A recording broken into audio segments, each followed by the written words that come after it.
물같이 바람같이. 성현의 말씀. 남에게 보여주려 애쓰지 마라. 법상 스님.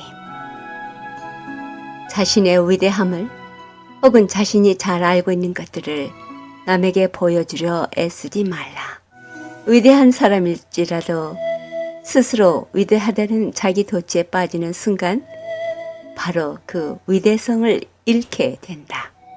자신의 지혜, 수행력, 기도, 선행, 검소함, 겸손, 자기 절제, 그런 것들에 대해 소문내지 말라. 남에게 좋은 인상을 주려고 애쓸 것도 없다. 참된 지혜는 광고를 필요로 하지 않는다. 보여주기 위한 모든 노력, 나를 드러내려는 것이야말로 자신의 가치를 스스로 깎아내리는 행위다. 그런 의도를 가질 때 우리는 늘 외부에 휘둘린 채 나의 힘을 밖으로 소모해 버린다. 자신을 드러내려는 것 자체가 남들을 의식하고 칭찬이나 관심받기를 바라는 상대방에게 휘둘리는 내면을 보이는 것이다. 그럴 때 힘의 원천이 내부가 아닌 외부에, 타인에게 있게 된다. 힘을 내부에 두는 이는 남들의 어떤 판단이나 평가에도 자유롭다. 남들이야 나를 어떻게 보든 그건 그리 중요하지 않다. 다만 나는 나답게 나의 길을 갈 뿐이다. 안녕하십니까. 물같이 바람같이 김자원입니다. 어김없이 찾아온 꽃샘 추위. 그래도 견딜만 하지요. 이곳저곳에 꽃이 만발한 4월입니다. 그 꽃을 샘내서 찾아온 추위라고 계절의 흐름도 인간의 마음에 비춰 얘기를 합니다. 참 재미있는 표현이지요. 법상 스님의 말씀, 남에게 보여주려 애쓰지 마라 라는 말씀에서 우리의 삶이 늘 보여주기 위한 것이었구나 하는 것 깨닫게 됩니다. 내면의 충만함을 위한 삶. 그래서 조용한 가운데 힘을 나눌 수 있는 멋진 인간미를 지니기 위한 첫걸음, 마음에 담고 다만 나답게 나의 길을 갈 뿐 남에게 보이기 위한 삶이 아닌 내면의 충족함을 북돋는 시간, 깨침의 소리 진리의 말씀 전하는 뉴욕 불교방송, 지혜와 복덕을 지니신 애청자 여러분과 함께 진행합니다.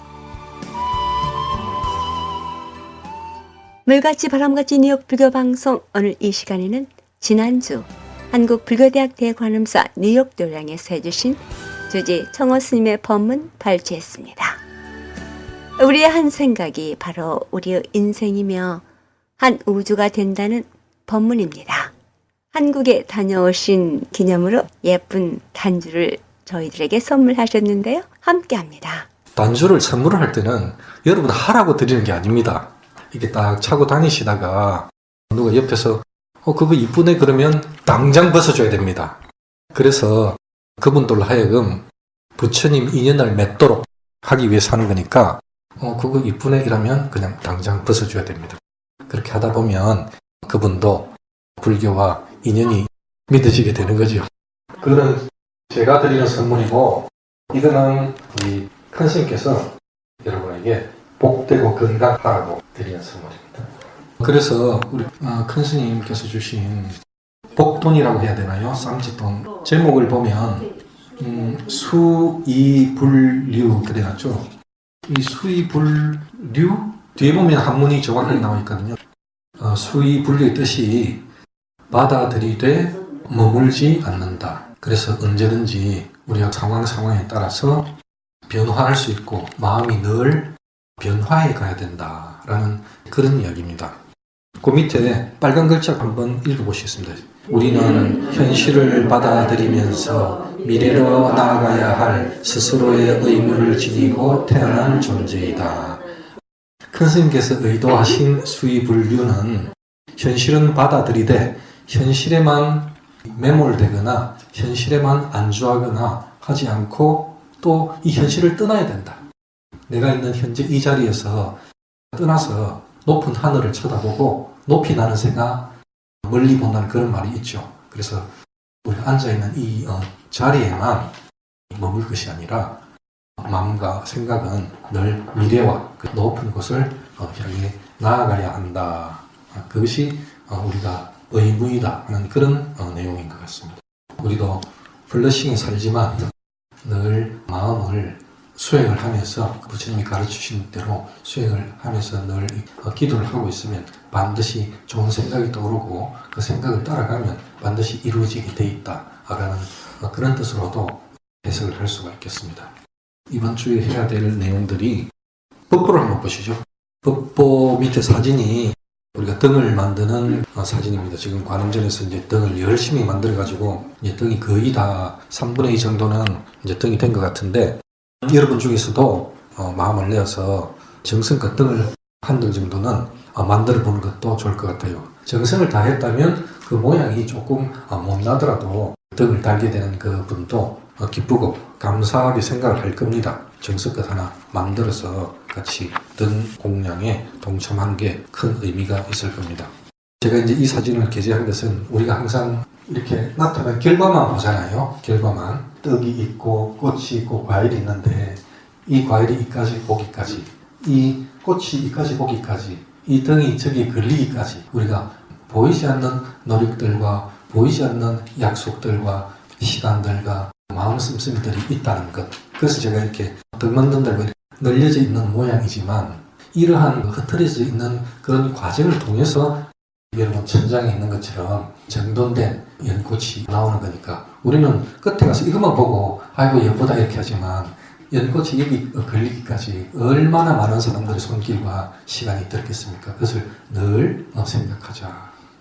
그래서 우리가 공양을 할 때도 관세음보살하고 이제 공양을 하자는 이유는 그 음식이 그 자리에 오기까지 물론 내가 번 돈으로 내가 사 먹기도 하고 내가 번 돈으로 쌀을 사와서 전기밥솥에 밥을 하긴 하지만 그래도 모든 그 상황들이 일어나는 그 보이지 않는 그 인연들이 얼마나 감사하고 고마운가 하는 것을 늘 느끼면서 살면은 우리 마음도 더욱더 따뜻해지고 행복해질 거다. 그런 생각이 듭니다. 또 반대로 어떤 상황이 굉장히 못나게 되었다. 결과적으로 예를 들어서 떡이 올라왔는데 떡이 맛이 굉장히 없다든지 떡이 막 흐트러졌다든지 그런 것처럼 우리가 살아가면서도 늘 가지런한 떡처럼 우리가 늘 이렇게 정돈되게 살아갈 수 있는 것은 아니거든요.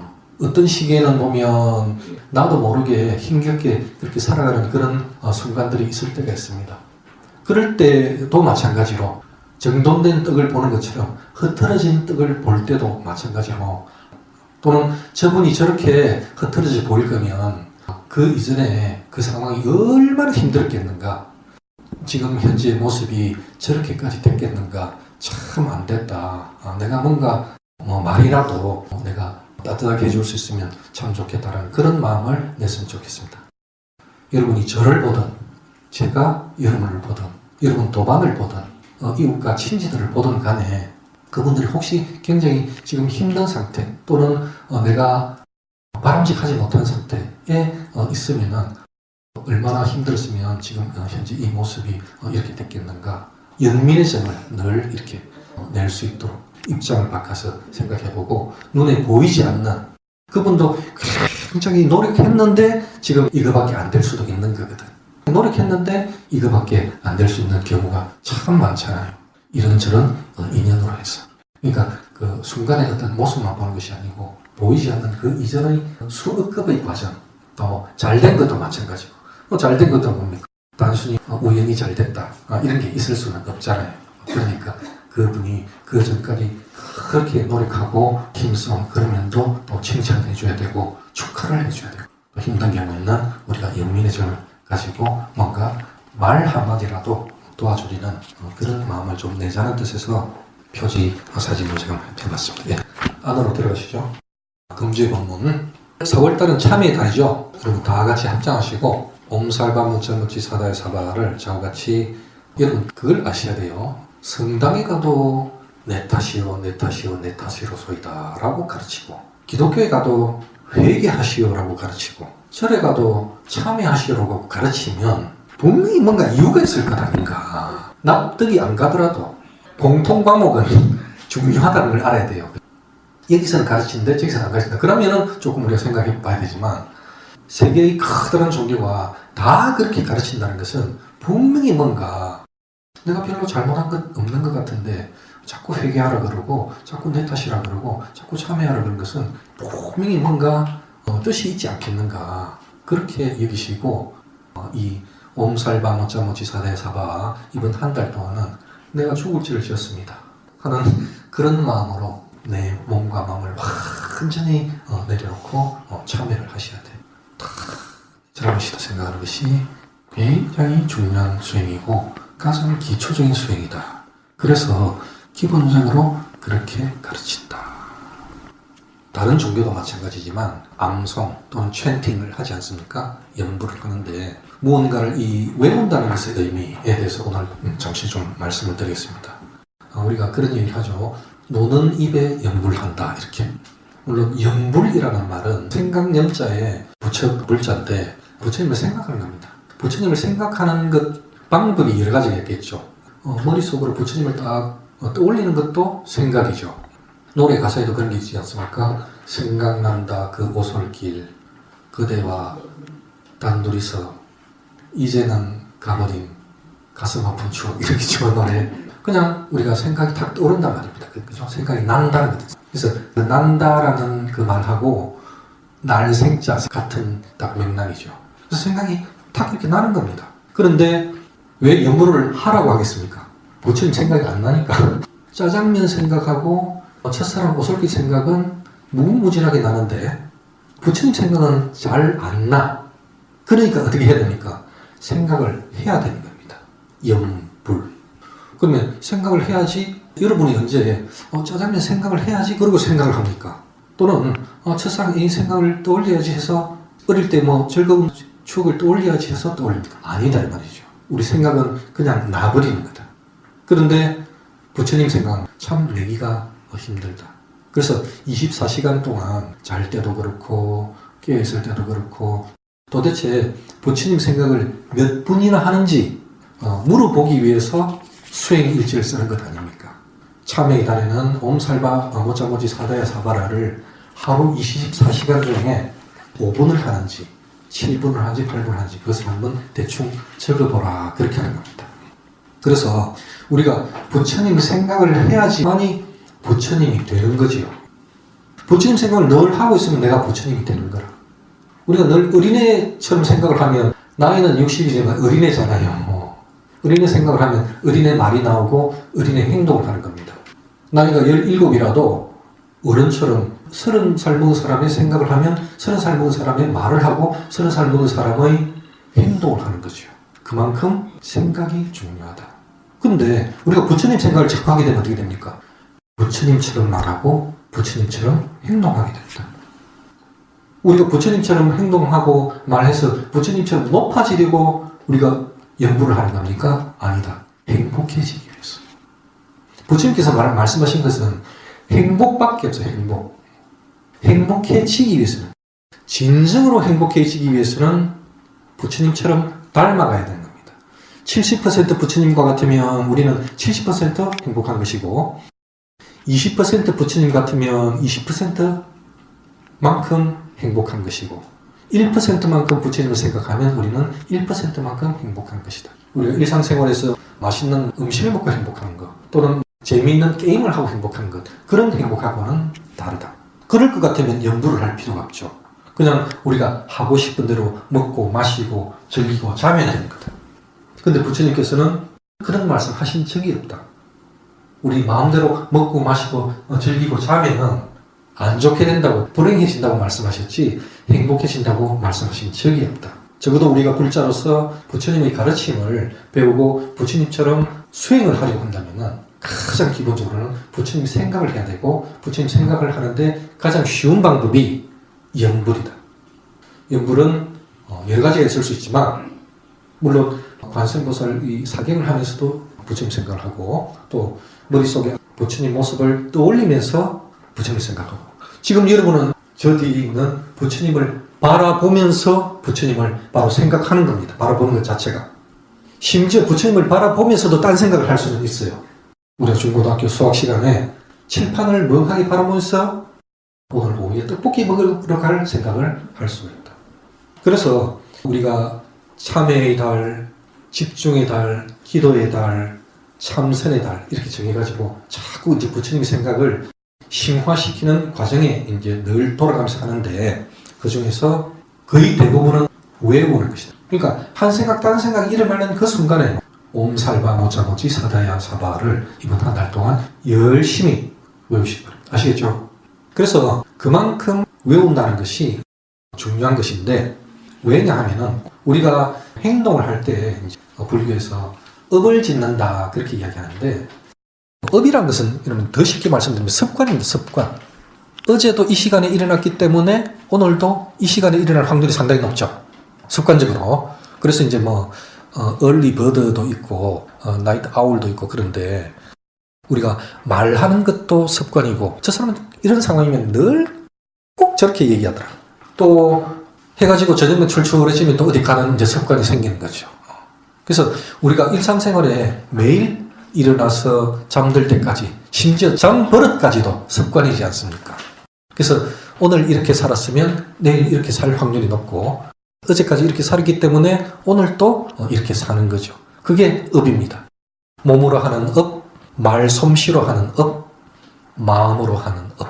마음을 그렇게 먹었기 때문에 그런 말이 나오고, 마음을 그렇게 먹었기 때문에 그런 행동이 나오는 거죠. 그래서 가장 기본적인 것은 바로 마음이다. 신구의 중에서 가장 바탕이 되는 것은 뜻, 의업이 가장 바탕이 되고 우리가 고치기도 힘들고 변화시키기 힘든 거죠. 그 밑에 그림을 한번 보십시오. 우리 머리 안에 이렇게 톱니바퀴가 여러 개가 있다. 근데 톱니바퀴가 가장 작은 게 있고 중간 크기가 있고 저 왼쪽에 큰 게 있죠. 그것을 제가 이렇게 비유를 해봅니다. 그 가장 작은 것이 마음입니다. 마음. 그 다음에 중간쯤 크기가 우리 몸입니다. 몸. 그 다음에 가장 큰 것이 세상입니다. 세상. 그래서 그 위에 한자를 보시면 생주이멸 생로병사 성주괴공 많이 들어봤죠. 그래서 생주이멸 생로병사 성주괴공 그렇게 했는데, 생주이멸은 바로 마음입니다. 마음. 생각입니다. 생각. 생각은 일어나서 주 머물다가 떠납니다. 그러면 사라집니다. 짜장면인 생각이 탁 일어났다가 짬뽕 생각이 일어나면서 어느새 사라져버렸어. 짜장면이 짬뽕으로 변하지는 않아요. 생각이. 분명히 짜장면과 짬뽕 사이에는 뭐가 있다? 빈 공간이 있는 겁니다. 그게 바로 공입니다. 색적시공할 때. 그래서 생각이라는 것은 떠올라서 주 머물다가 떠나죠. 사라진다. 생각이 그렇게 떠나버리면 살짝 사라진다. 그리고 곧바로 우리가 눈치채지도 못하게 다른 생각으로 너무 촘촘하게 생각들이 옮겨가기 때문에 우리가 눈치를 채지는 못할 뿐이지, 반드시 짜장면과 짬뽕 사이에는 끊어지는 빈 공간이 있는 겁니다. 마치 뭐처럼? 만화처럼. 여러분, 만화 보면은 때리는 장면이 있는데 바로 그 다음 장면은 상대방은 넘어가 있어. 스파이더맨 만화 보면 뱅 하고 때리면 상대방은 이미 나가 떨어져 있는 거죠. 그림을 자세히 보면 그 그림은 사실은 연결이 안 돼요. 근데 우리가 상상으로, 동영상으로 우리를 보고 있다. 만화는 한 컷이지만 우리의 프로듀싱 능력으로 인해가지고 그것을 동영상처럼 보고 있는 겁니다. 여러분이 지금 보고 있는 저도 마찬가지입니다. 찰나찰나 이렇게 끊어지는 로봇 춤처럼 이 끊어지는 건데 여러분은 저를 부드러운 동영상처럼 보고 있는 거라. 장면 그러니까 생각은 끊어지는데 그 끊어지는 것을 마치 우리가 하나의 영화처럼 부드러운 영화처럼 우리가 보고 있다. 그렇게 생주이멸 일어난다. 한 컷이 생주이멸이 수천억 개가 모여서 뭐가 됩니까? 사람의 일생이 됩니다. 결국 우리는 짜장면 짬뽕 하다가 어느 날 깨꼬닥 하는 거죠.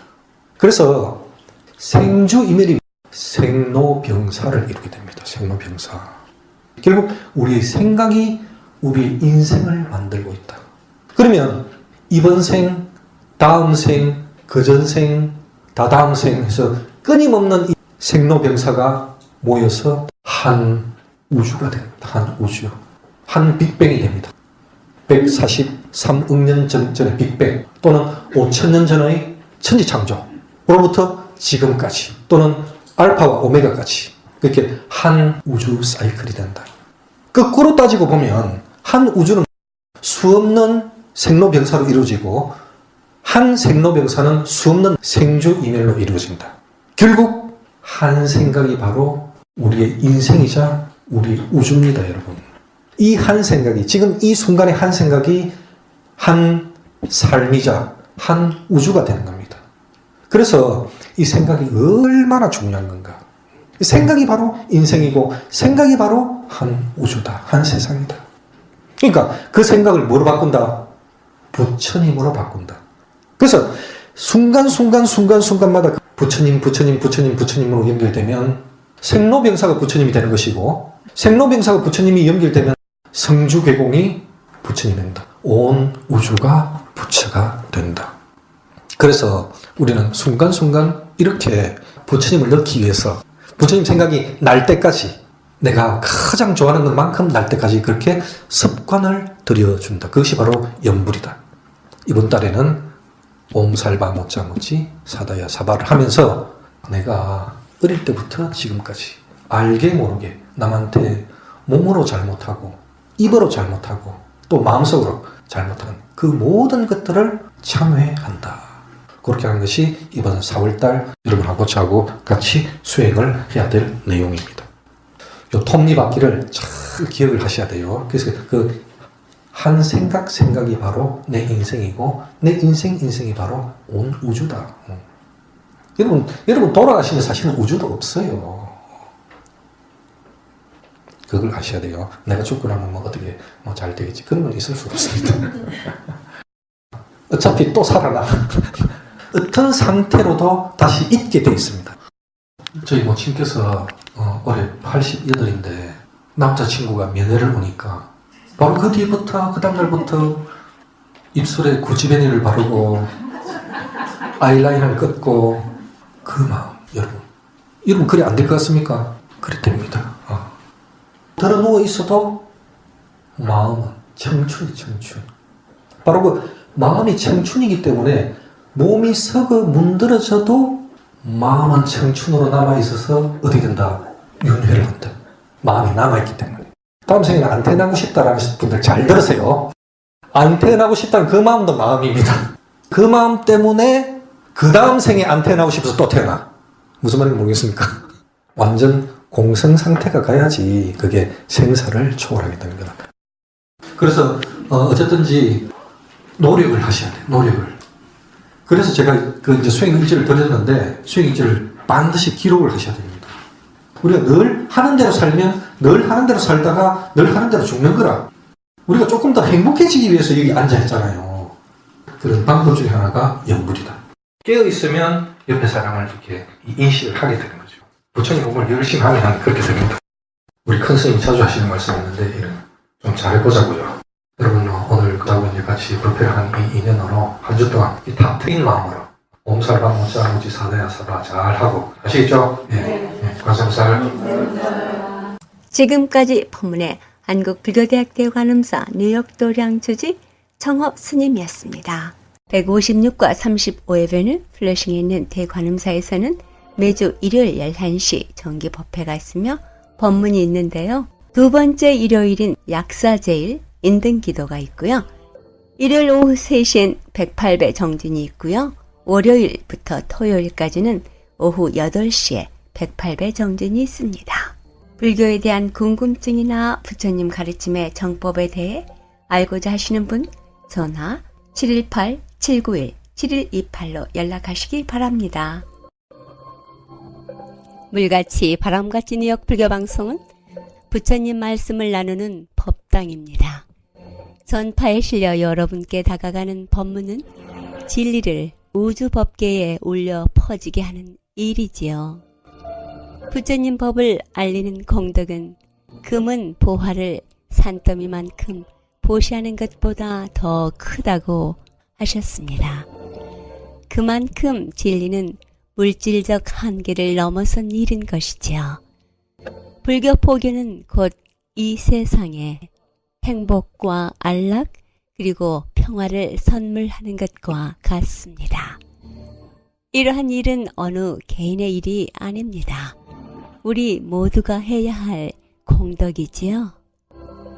불교방송 후원회원이 되실 따뜻한 마음 기다립니다. 후원금은 세금 공제 혜택도 됩니다. 전화 347-512-8097로 해주시기 바랍니다. 20여 년 가깝게 뉴욕 불교방송 진행을 가능하게 해주신 정기 후원자이신 김정민, 김용배, 서동우, 정규현, 유정희, 민승기 회장님, 그리고 평생 후원자 여러분과 우악스님, 도범스님, 휘강스님, 뉴욕 정토회, 프랭카나 장학회, 중앙한의원, H마켓 중앙장의사, 파산은 새로운 시작, 파산법 김형석 변호사 가족 여러분께 진심으로 감사드립니다.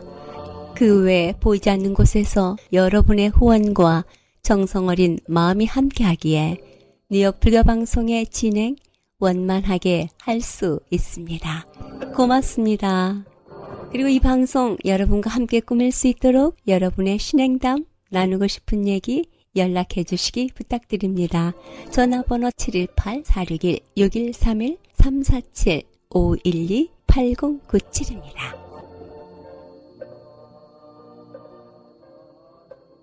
지난주 불교방송 후원금 보내주신 김춘자, 보리보살님, 그리고 금강수 보살님 고맙습니다.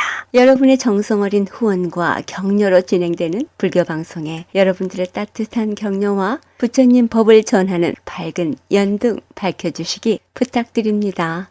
전화 347-512-8097로 연락하시기 바랍니다. 물같이 바람같이 뉴욕 불교방송, 지금 이 시간에는 지난주에 이은 혜민 스님의 증문즉설 법문 발주했습니다. 함께합니다. 내 삶 속에서 풀지 못하는 어떤 고민이 있으면 한번 고민 상담을 좀 지금부터 해보도록 하겠습니다. 제가 아는 데까지 이렇게 대답을 해드리도록 하겠습니다. 아, 네. 제가 저번 주에 아틀란타를 가다가요, 차사고로 다녀서 죽을 뻔했어요. 그러면서 생각한 게, 이 차사고는 혹시 예정된 게 아닌가? 그렇다고 치면, 그 전날 밤 제가 장자책을 읽었거든요. 네. 장자하기를 모든 건 다 예정돼 있다. 네? 장자가 모든 게 다 예정돼 있다고 나와요? 아닌 것 같은데. 네. 장자는 원래 운명론자라는 얘기를 들었는데, 그 책이 잘못됐더라도, 네. 그 사고 겪고 나서 그날 밤에 딱 호텔에 있는데, 차사고는 혹시 정해진 게 아닐까? 네. 그렇다면 나는 나머지 인생을 어떻게 살아야 될까? 네. 내 의지대로 살 수 있을까? 아니면 프로그램된 이 삶을? 그런데 참 희한한 건 뭐냐면, 지금 만약에 정말 말씀하신 분대로 예정돼 있다라고 했을 때, 예정돼 있다라고 한다면 무엇이 예정돼 있다라는 것을 알아야 될 거 아니에요. 예. 근데 알아요? 몰라요? 모르잖아요. 그러니까 예정돼 있는지 하고 사는 거나 예정돼인지 안 났다 하고 사는 거나 결과는 똑같아요? 아니면 달라요? 다를 수 있죠. 똑같죠? 삶의 태도가 어떤 식으로 달라질까요? 삶의 태도가. 좀 더 떨어질 수 있죠. 아, 그러니까 집착에서 좀 벗어날 수 있다라는 거죠? 아, 근데 네. 집착에서 떨어질 수 있다는 그것조차도 네. 예정돼 있다면은 네. 네, 알겠습니다. 네. 그 질문하신 분은 지금, 여러분 다 들으셨습니까? 네. 네, 삶이 예정돼 있습니까? 특히 이제 크리스찬에서 특히 켈빈 쪽에서 개신교 중에서 구원될 사람이 예정돼 있는가, 예정돼 있지 않는가, 뭐 이러한 그 예정론에 대해서 얘기를. 근데 그런 것 같아요. 뭐냐면 사실 정확하게 알 수 있어요, 없어요? 모르는 것 같아요. 근데 단지 내가 정말로 할 수 있는 것은 그 삶이라는 것이 내 뜻대로 잘 됩니까, 안 됩니까? 네, 아까 지금 이렇게 사고 나는 것처럼 그런 일들이 내 삶 속에서 불쑥불쑥 이렇게 들어와요. 그런 것들이 내가 의도한 거예요? 아니면 의도하지 않은 거예요? 의도하지 않은 거예요. 이렇게 의도하지 않은 것들이 불쑥불쑥 일어나요. 그렇죠? 그런 것들이 일어날 때 우리가 할 수 있는 것은 뭐냐면, 우리가 불자로서 할 수 있는 것은 뭐냐면, 따라해 보세요. 인생은 무상한 것이다. 네, 어느 순간에 우리가 갈 줄 몰라요. 맞죠? 네, 그래서 혹시라도 내가 잘못해서 뭐 내일이라도 차 사고로 죽는다고 한다 치면 정말로 내 인생에서는 가치 있는 게 무엇인가, 내가 정말로 인생에 남겨두고 갈 수 있는 것이 무엇인가를 생각해 보시는 어떤 그런 계기로 삼았으면 좋겠어요. 이해되십니까? 네. 내 인생에서 무엇이 정말로 중요한가, 그리고 중요하지 않은 것들은 무엇인가, 내가 그다지 중요하지 않는 것들을 찾아서 너무너무 애를 쓴 것이 아닌가. 특히 이제 돌아가시기 직전에 계신 분들의 후회를 얘기하다 보면은 어떤 얘기를 하냐면 가장 많이 하는 것은 뭐냐면, 내가 원하는 삶을 사는 게 아니고 남들이 나한테 기대한 삶을 살았구나. 이 후회가 가장 커요. 자기가 원했던 삶이 아니라 부모님이, 아니면 사회가, 형제가, 아니면 내 주변에서 사람들이 이렇게 살아라 라는 기대한 것을 내가 그냥 맞춰주고만 살았구나 하는 것을 후회하는 거예요. 그래서 혹시라도 그렇게 살고 있다라면 그런 사건이 일어났을 때, 아, 지금부터는 정말 인생의 운전대를 내가 잡고 의미 있는 일, 정말로 사람들한테 이렇게 정말 그 내가 죽는 순간에 눈을 감으면서 참 의미 있게 잘 살았다 라고 얘기할 수 있는 그런 삶을 그때부터 사시길 바라겠어요. 아셨죠? 네. 그래서 이러한 정말 그 뭔가 항상 그 영원할 것 같고, 뭔가 나는 건강할 것 같고, 아프지도 않을 것 같고, 나는 계속해서 성공할 것 같고, 나는 계속 은행 잔고가 막 불쑥불쑥 올라갈 것 같고, 그래요, 안 그래요? 실제로는 안 그런 거예요. 갑자기 누가 죽어요. 갑자기 아프고, 갑자기 뜻대로 일이 안 되고, 갑자기 9/11이 터지고 막 이러지 않습니까? 생각지도 못한 일이 항상 일어나는 게 지금 우리의 삶이다. 이것이 뭐다? 무상하다. 무상이라는 것은 부처님이 말한 가장 근본적인 가르침이다. 그것을 잊지 마시길 바라겠어요. 아셨죠? 네. 무상하다고 해서 행복이 없다라는 건 아니에요. 무상하다고 해서 행복이 없다는 건 아니에요. 무상하면서도 행복을 느낄 수 있어요. 하지만 그러한 행복을 느낄 때 오히려 어떻게 해요? 무상한 줄 알고 느끼기 때문에 더 귀한 줄 알아요. 무상한 줄 알고 느끼기 때문에. 그래서 혹시라도 내일 아니면 모레 우리가 죽을 수도 있잖아요. 그런데 지금 이 순간 가족들하고 저녁을 같이 먹는다라는 것 자체를 감사하게 느낄 수 있고, 고맙고 아주 특별한 느낌으로 다가갈 수 있다. 무상함을 잊지 마셨으면 좋겠습니다. 네, 또 다른 질문. 저는funda이도 이분 말씀하신 데 대해서 저 나름대로 생각을 드리고 싶어가지고. 아니요, 질문을 하세요. 질문을. 네. 지금 어떤 목적을 해서 자기가 살아간다면, 내가 만약 A면 A를 내가 살아가겠다 생각하면 그 A가 되는 거고, 만약 A가 내가 B로 살아가겠다 B가 되는 게 그건 내 마음의 뜻이 아닌가. 그건 어떻게 생각하세요? 오케이. 그러니까 질문께서는 뭐냐면, A로 내가 이제 결정을 해서 A로 살아갈 수가 있고, B로 결정해서 B로 살아갈 수 있다. 그래서 어느 정도 내 안에서 그 의도한 바대로 살아갈 수 있는 것이 아니냐, 이거죠? 네, 물론 의도한 대로 살아갈 수가 있어요. 그렇기 때문에 그 부처님만이 아닌 그 보살님들은 뭘 세워요?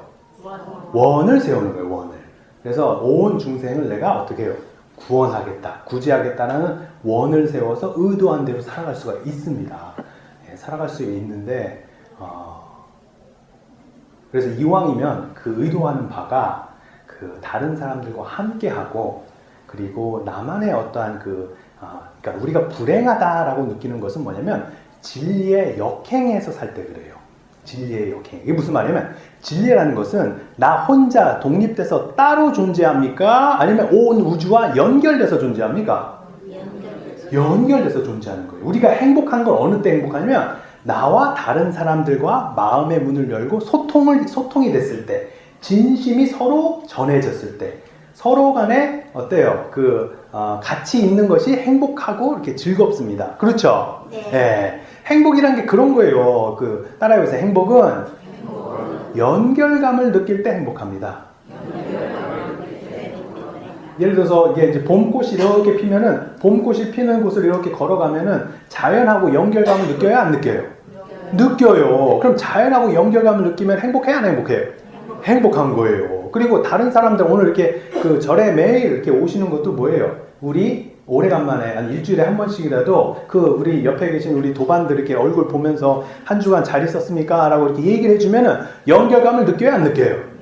느끼는 거예요. 그러다가 우리 안에서 또 누군가가 한 명이 갑자기 몸이 아프시거나 아니면 갑자기 아는 분이 이렇게 저 세상으로 떠나거나 그러면은 혼자 힘들어합니까? 아니면 다 같이 가서 힘들어해 줍니까? 다 같이 장례식 가지고 그러잖아요. 이거예요, 이게. 그래서 같이 연결감을 느끼는 것 자체는 우리는 행복하게 느끼는데, 근데 그게 아니고 잘못해서 나 혼자 단독으로 나 혼자만 잘 성공해야지, 나 혼자만, 그럼 그게 행복해요, 안 행복해요?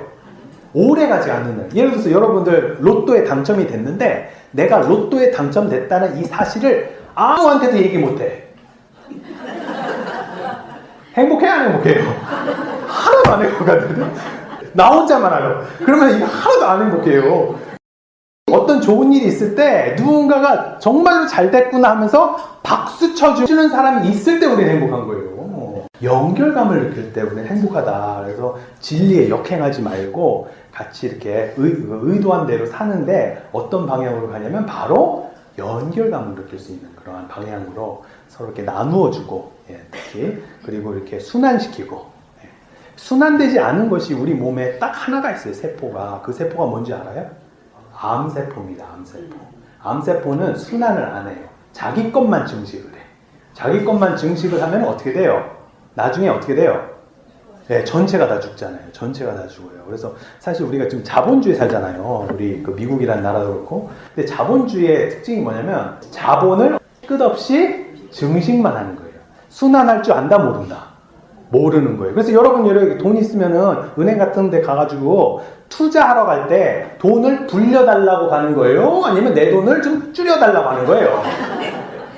불려달라고 하는 거래도. 그래서 이 자본주의의 특성은 뭐예요? 스스로가 자꾸 불리기만 해요.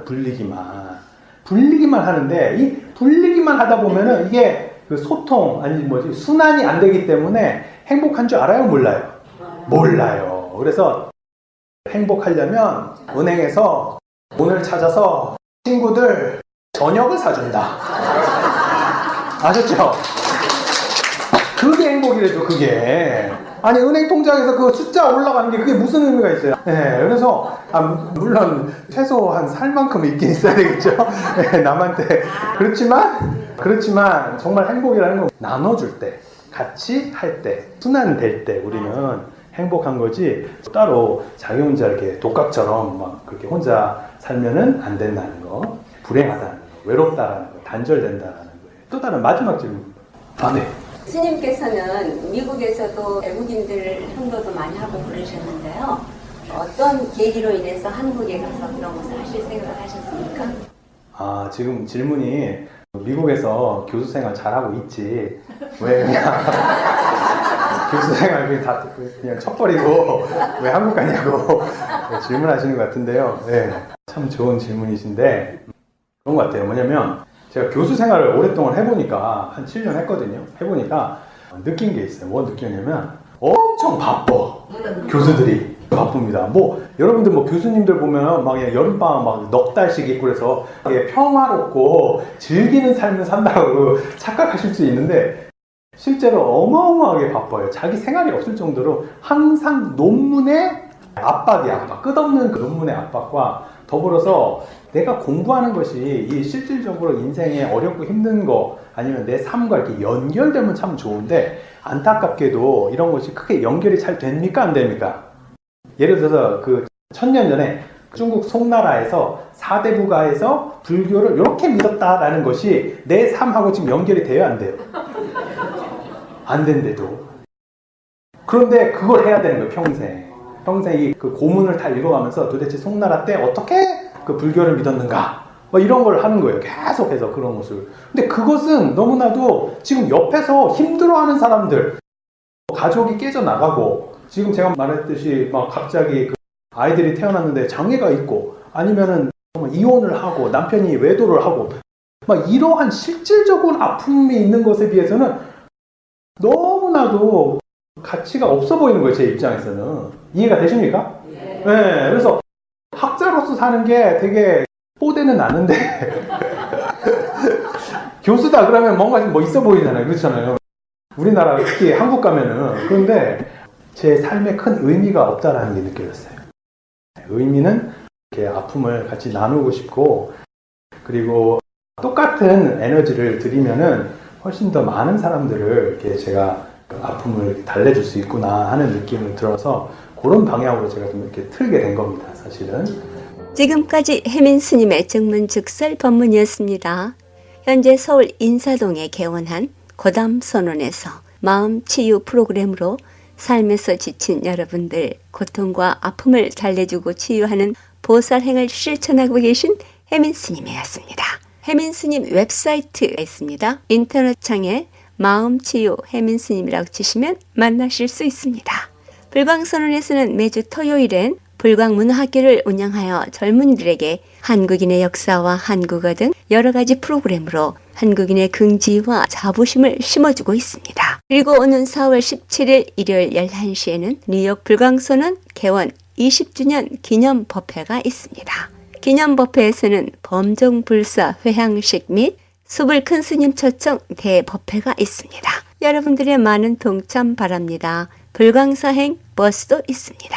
문의 전화 845-359-5151이나 5152로 하시기 바랍니다.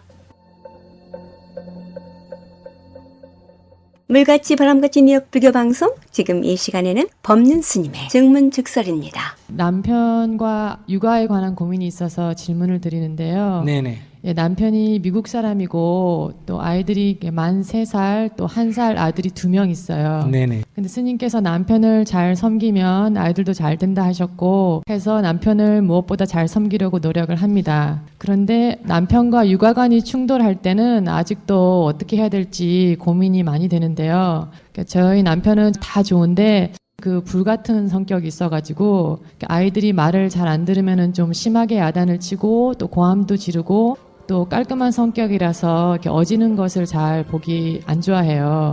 그래서 특히 큰아이가 상처를 많이 받고 있어서 제가 좀 보듬어 주면은 또 제가 이제 아이 버릇을 망친다고 이렇게 합니다. 그래서 한동안 저도 이렇게 남편의 말을 이렇게 받아들이려고 해봤는데 큰아이가 이게 툭하면 서럽게 울고 동생한테 아빠가 하는 것처럼 또 고함도 치고 그런 모습이 나타나는 걸 보면서 좀 이게 아닌가 하는 고민이 돼서 지금 질문을 드리게 됐습니다.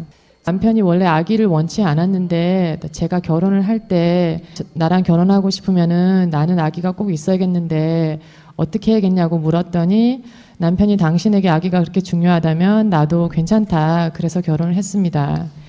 근데 아기 낳기 전까지는 서로 너무 행복했는데 아기를 낳고 나니까 좀 깔끔하고 개인적인 성향의 또 아이보다는 좀 부부 중심의 사고를 가진 남편이 지금 아이가 어린 이 시점에 너무 스트레스를 많이 받는 것 같아요. 그래서 그 스트레스가 아이들에게 향하는 것 같고요. 그래서 지금 남편의 마음을 편하게 해주려고 나름 열심히 노력하는데요.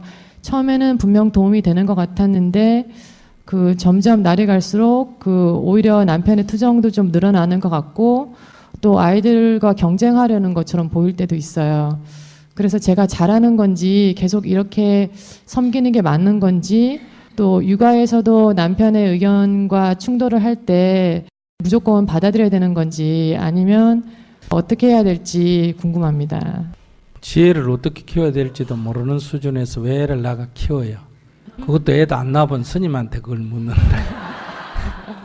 아니 안 그래도 여기 와서 이렇게 질문을 드리겠다고 하니까 저희 남편이 그 아이도 안 낳아보신 스님께 질문해서 도움이 되겠냐고 하더라고요.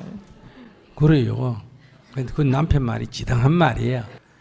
첫째 이제 그것은 자기가 처음부터 예정돼 있었잖아요. 남편은 아기를 낳지 않고 둘만의 시간을 갖고 싶어 했잖아요. 네. 그러면 자기가 결혼을 할 때 그걸 받아들였어야 됐어요.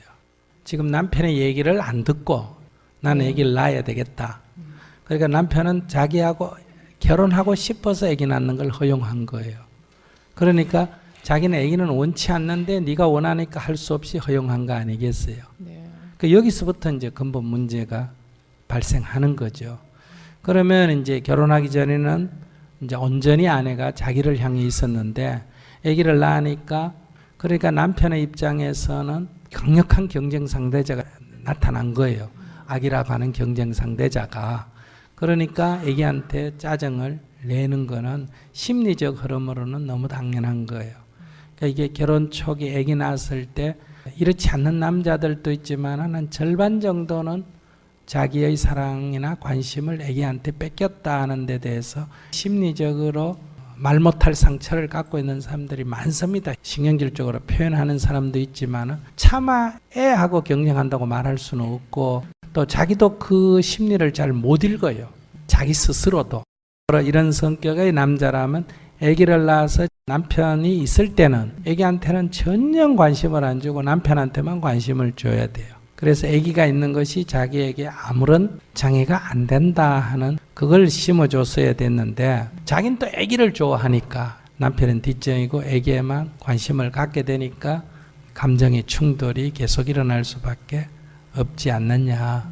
그러니까 지금이라도 첫 결혼할 때부터 남편의 생각, 그 남편의 생각이 자기가 요구하니까 따라는 줬지만은 그 무의식이 바뀐 건 아니잖아요.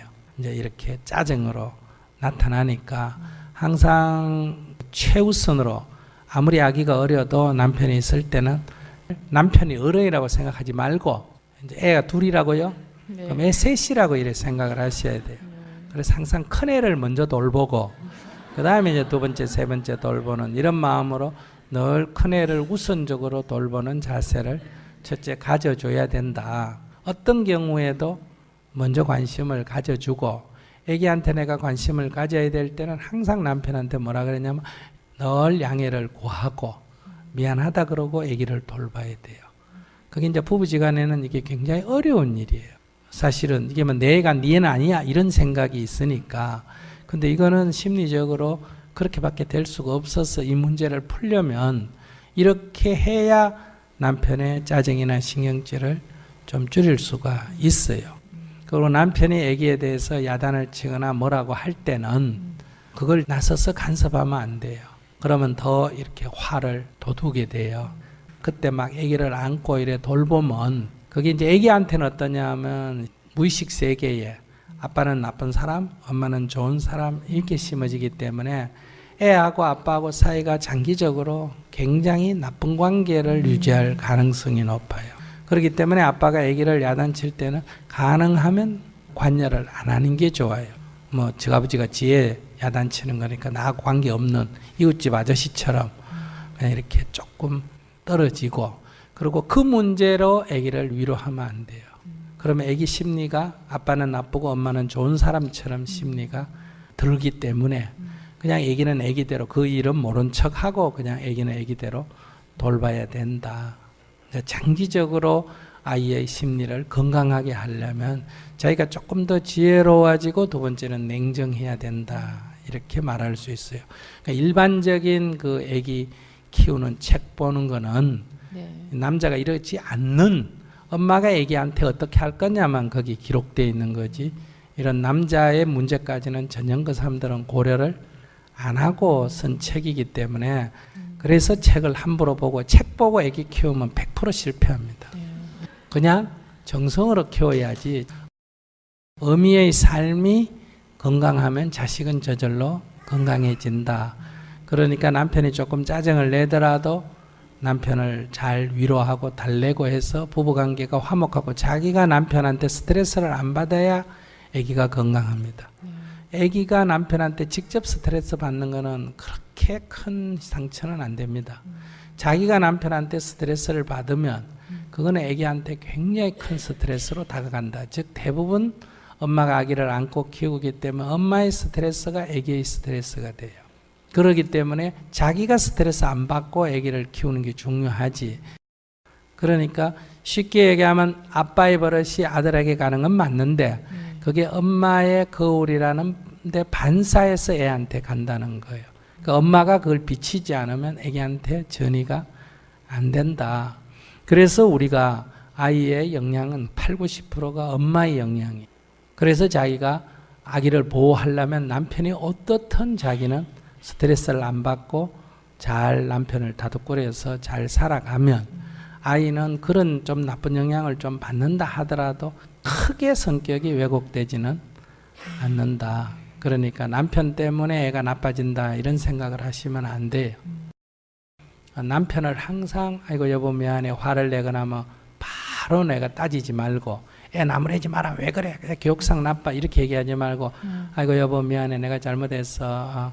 그 남편을 바로 안정시켜야 됩니다. 예를 들면 애가 어지러 놨다가 남편이 성질 내면 아이 그럼 애가 그 좀 하는 게 그게 뭘 알아가 그래 이렇게 접근하면 안 되고 아이고 여보 미안해 내가 애를 잘 못 가르쳤어. 아이고 당신 사무실 어지러서 미안해 내가 빨리 치워야 되는데 못해서 그래.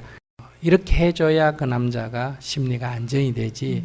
애기를 가지고 왜 그러냐 네 성질이 그러냐 이렇게 되면 이제 남편은 더 스트레스를 받게 돼요.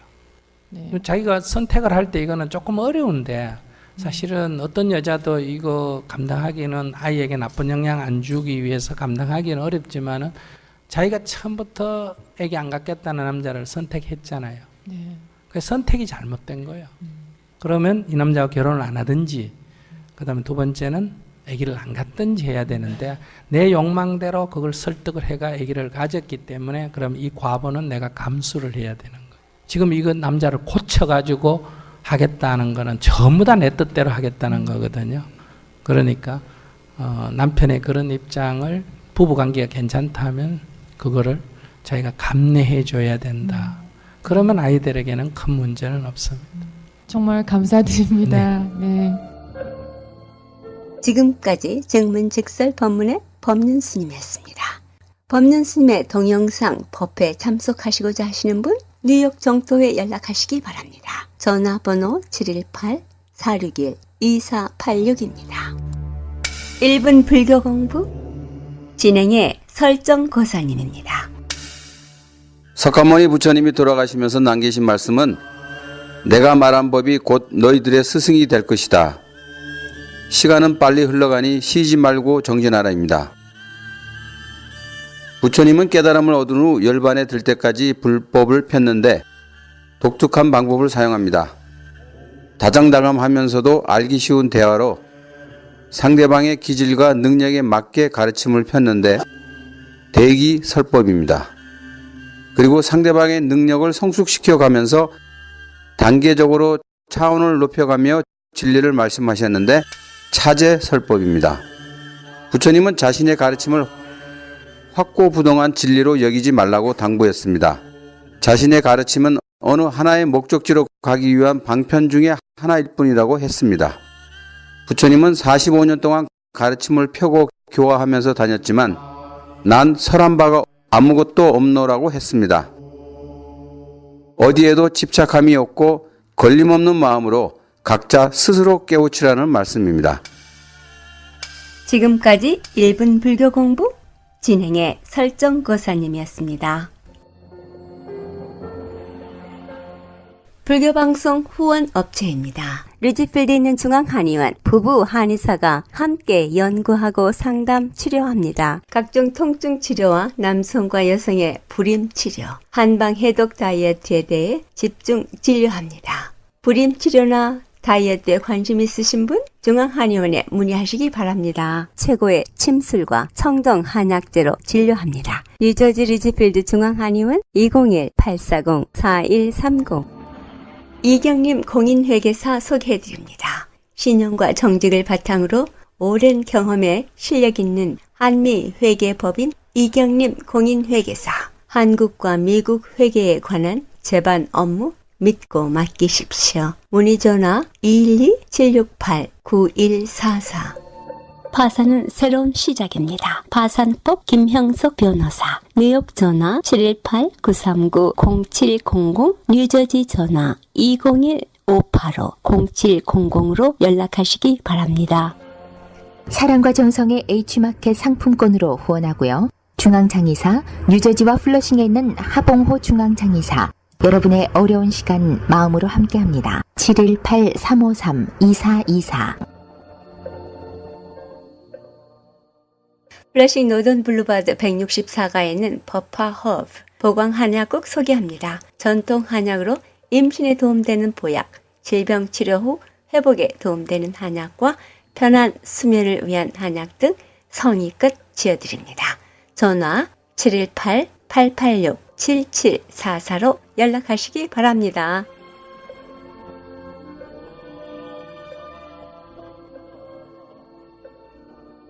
이 세상의 모든 분들이 다 부처님처럼 깨달음을 얻게 하시어 늘 평안하고 행복하게 하소서. 부처님의 큰 광명과 수행으로 모든 업장 소멸하고 무량한 지혜를 얻어서 자신을 제도하고 널리 모든 분들을 제도하게 하소서. 이 세상 다하는 날까지 바르고 선한 일 행하여 부처님의 큰 은혜에 보답하오며 끝내 일체의 뜻을 이루어 온 세상 행복한 정토 세계를 이루게 하소서.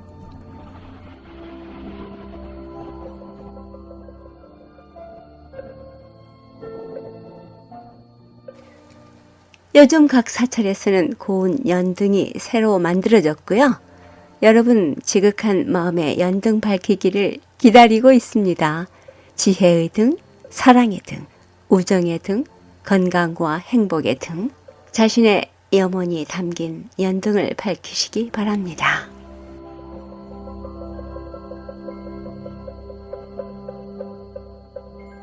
물같이 바람같이 뉴욕 불교방송 함께 들어주신 여러분 고맙습니다.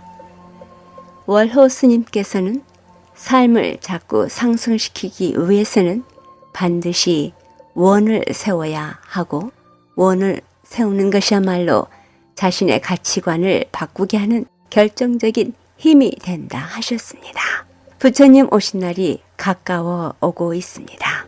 너와 나의 행복을 이룰 수 있는 염원 세우시고 늘 행복하시기 바랍니다. 내일은 가까운 사찰에 가셔서 법문 들으시고 도반들과의 좋은 인연 가꾸시기 바랍니다. 지금까지 진행의 김자원이었습니다. 다음 주 시간까지 편안한 시간 보내시기 바랍니다. 안녕히 계십시오. 불자님들의 4가지 거룩한 서원 김희진이 노래합니다. 사홍서원.